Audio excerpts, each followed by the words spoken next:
Hi hello నమస్తే welcome back to our channel. ఈరోజు మనము ఈ పూర్ణాలు చేసుకోబోతున్నామండి. చాలా టేస్టీగా ఎమ్మీగా చాలా బాగా వచ్చాయి చూడండి. ఇట్లా దీన్ని మనము ఇట్లా ఓపెన్ చేసేసుకొని కొంచెం నెయ్యి వేసుకొని తింటే అదిరిపోతుందండి టేస్ట్. చాలా బాగా వచ్చాయి, తప్పకుండా ట్రై చేయండి. ఇంకా ఆలస్యం మీదకి వచ్చేసేయండి, ప్రిపేర్ చేసుకుందాం. మనం ఇప్పుడు పూర్ణాలు చేయబోతున్నామండి, చాలా టేస్టీగా. దానికోసం ఏంటంటే నేను ఈ బౌల్తో పచ్చిపప్పు ఒక కప్పు తీసుకున్నాను అండి.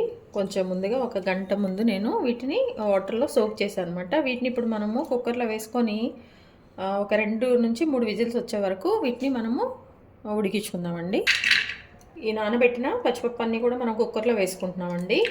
ఒక కప్పుకి మనము 1.5 నుంచి 2 కప్పుల వరకు వాటర్ యాడ్ చేసుకోవచ్చండి. కుకింగ్ కోసం పర్ఫెక్ట్గా సరిపోతుంది. కొంచెం నానబెట్టేసాం కాబట్టి మనకి ఒక కప్పుకి 1.5, 1.30 అట్లా వాటర్ అయితే మంచిగా కుక్ అయిపోతాయండి. ఇందులో మనం కొంచెం లైట్గా కొంచెం పసుపు వేసి ఉడికించుకుందామండి. ఒక చిటికెడు పసుపు వేసేసుకోండి.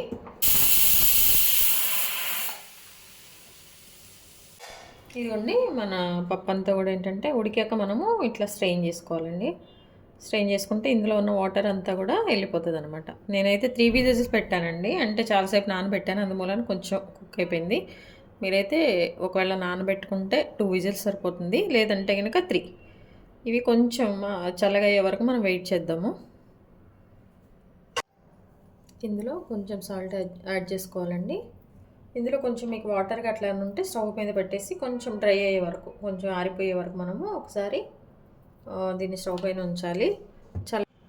మనము 1 కప్పు మినపప్పు తీసుకున్నాం కదండి, దానికి నేను ఏంటంటే 3/4 కప్పు బెల్లం తీసుకుంటున్నానండి. ఎందుకంటే ఇది కరెక్ట్గా స్వీట్ సరిపోతుంది.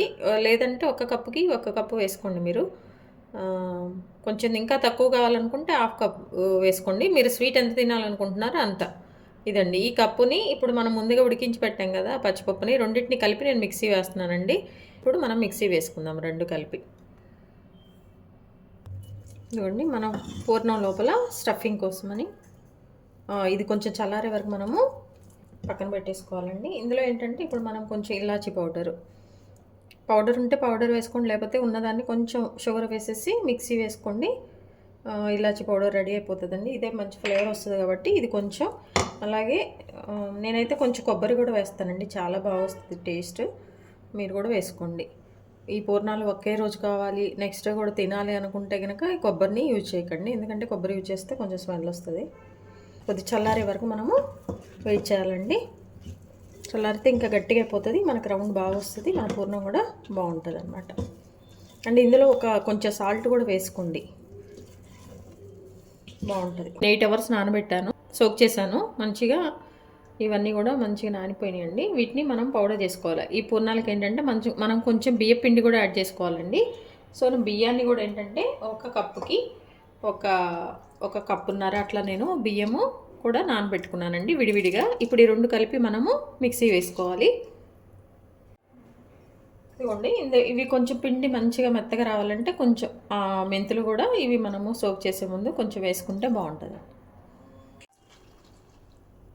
ఇప్పుడు ఇది మనం మిక్సీ వేసుకుందామండి. మన దోశ పిండి ఎట్లానో అట్లా ఆ కన్సిస్టెన్సీ వచ్చే వరకు. ఈ పూర్ణాలు కూడా చాలా ఈజీ అండి. ఆ లోపల మనం ప్రిపేర్ చేసే స్టఫింగ్ అంతా కూడా మనము చేసి ఫ్రిడ్జ్లో పెట్టేసుకుంటే, మన ఇంట్లో దోశ పిండి ఉంటుంది కాబట్టి ఎప్పుడంటే అప్పుడు చేసేసుకోవచ్చు. పెద్ద ప్రాసెస్ ఏమి ఉండదు ఇది, ఎందుకంటే ఇంట్లో అన్నీ ఉంటాయి ఏముందండి. ఇప్పుడు వీటిని మిక్సీ పట్టుకుంటాం. ఇదిగోండి, మిక్సీ వేసాను మన పూర్ణాలకి పైన పోత కోసమని. చూడండి చక్కగా మంచిగా ఇట్లా ఈ కన్సిస్టెన్సీలో మనము మిక్సీ వేసుకోవాలండి. గ్రైండర్లో అయితే బాగా వస్తుంది, పిండిగా ఒదిగి వస్తుంది, బాగా ఫ్లఫీగా వస్తుంది. మిక్సీలో కూడా బాగానే వచ్చిందండి ఇది ఇట్లా. ఇప్పుడు ఇందులో ఉప్పు అండి, కొంచెం మన టేస్ట్కి సరిపోయేంత ఉప్పు, అలాగే కొంచెం మన తినే సోడా, దాన్ని కూడా ఒక చిన్న పించండి, కొద్దు. అది ఆప్షనల్, మీ దగ్గర ఉంటే వేసుకోండి, లేకపోతే లేదు. జస్ట్ ఒక చిటికెడు అంతే వేసి వేయనట్టే వేస్తున్నాను. నేనైతే ఎక్కువ యూజ్ చేయను. ఇదేంటంటే మనము ఈ సోడాని కనుక మనము ఎక్కువ వేసామంటే మనం ఆయిల్ ఎక్కువ పీల్చేస్తాయండి, మనం ఏది చేసుకున్నా. అందుకని చెప్పేసి ఏదో కొంచెం వేసుకోవాలి అంతే, ఎక్కువ వేస్తే కనుక పాడైపోతుంది. ఇట్లా మొత్తం మంచిగా ఈ ఉప్పు అంతా కూడా ఈ పిండిలో మంచి కలిసేటట్టు ఒకసారి కలిపేసుకొని మనం పక్కన పెట్టేసుకుందాం.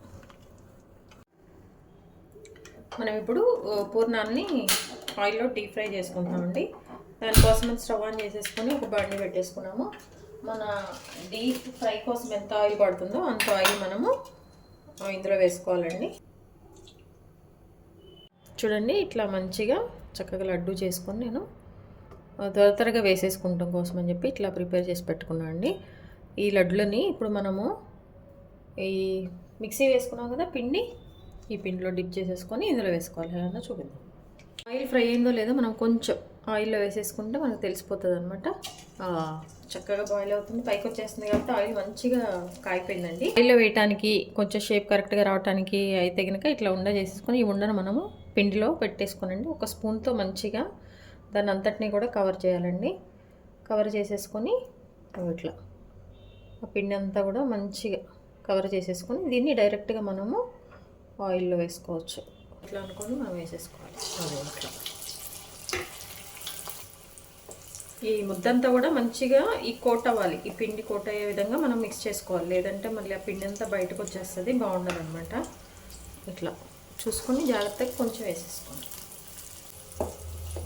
ఈ పూర్ణాలు చాలామందికి ఫేవరెట్ అండి, చాలా ఇష్టంగా తింటారు అందరూ. ఒకసారి టర్న్ చేసుకుందాం. ఇప్పుడు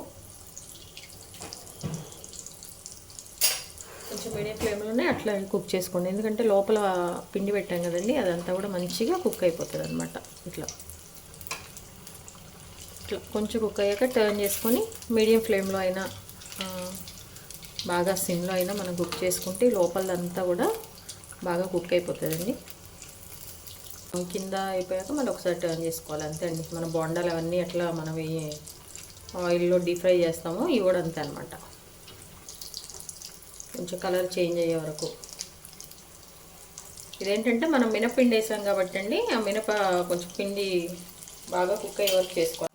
ఇవ్వండి, చక్కగా అయిపోయినాయి మన పూర్ణాలు. వీటిని తీసేసుకుందామండి. మన పూర్ణాలు రెడీ అయిపోయినాయండి, చాలా టేస్టీగా ఎమ్మీగా. ఇప్పుడు ఇందులో కొంచెం మనం ఇట్లా ఓపెన్ చేసుకొని నెయ్యి వేసుకొని తిన్నామంటే అదిరిపోతుంది అనమాట. చూసారండి, మన పూర్ణాలు చాలా టేస్టీగా ఎమ్మీగా ఈ మినపపిండితో చేశానండి, చాలా బాగా వచ్చాయి. మీరైతే తప్పకుండా ట్రై చేయండి. ఇదేంటంటే అసలు కొంచెం అట్లా తింటే భలే ఉందండి. ఇదిగోండి చూడండి, మన పూర్ణం కూడా ఇట్లా మంచిగా ఇట్లా ఓపెన్ చేస్తే కూడా చాలా బాగా వచ్చింది. మీ విలువైన సమయాన్ని కేటాయించిన వీడియోస్ చూస్తున్నందుకు మీ అందరికీ ధన్యవాదాలండి. మీకు నచ్చినట్లయితే మీరు like, share, subscribe. Thank you.